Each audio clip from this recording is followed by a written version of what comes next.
Now, an interesting situation is that the think tanks which are liberal left-wing, like Brookings Institute, are very connected with universities. Brookings is very connected with places like Harvard and Columbia.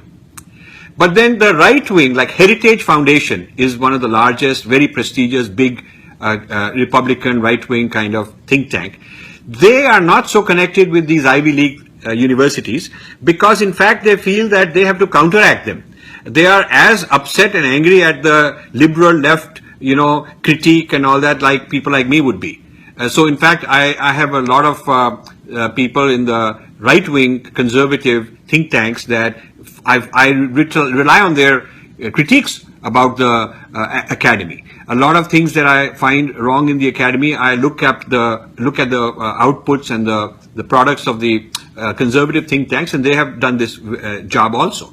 So the Judeo-Christian right decided that instead of trying to change the academic mindset, because the mindset in the academy is so left-wing in the humanities, instead of trying to change that, they'll set up their own think tanks outside and let these think tanks produce a lot of knowledge and influence the media, influence the government. So the role of think tanks, as far as the Republican right is concerned, is to counteract the academic, the prestigious Ivy League academic institutions.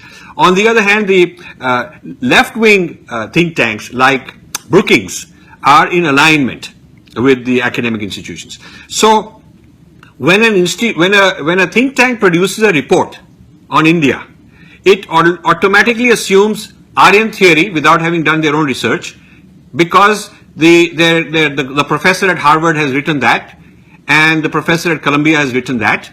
They'll assume a caste system point of view. They'll assume a point of view on gender in India. They'll assume all these kind of things. So when it comes to human rights, when it comes to religious studies, or Indian history, the think tank does not want to invest its resources on doing new work, because it says we got a reliable source. We can just quote, Princeton University Press, Columbia University Press, Harvard Press, and we are on safe ground. And nobody's going to question us. And that is true.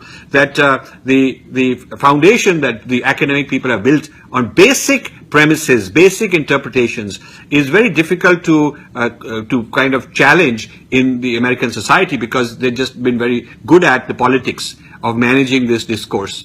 And that's one of the problems that I keep talking about.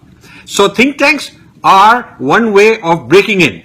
As far as the right wing is concerned, as far as the left wing is concerned, they're enhancing the power of the think tank, because they're taking the same ideas and leveraging them further. The right wing think tanks in this country are more aligned ideologically with seminaries. So while Brookings may get a lot of its ideas from the thinking work being done at Harvard, Heritage Foundation is not going to use Harvard's ideas on, abortion and gay rights and these kind of things, because they are completely the opposite. So they're going to take these kind of ideologies from seminaries. So this is sort of the breakdown.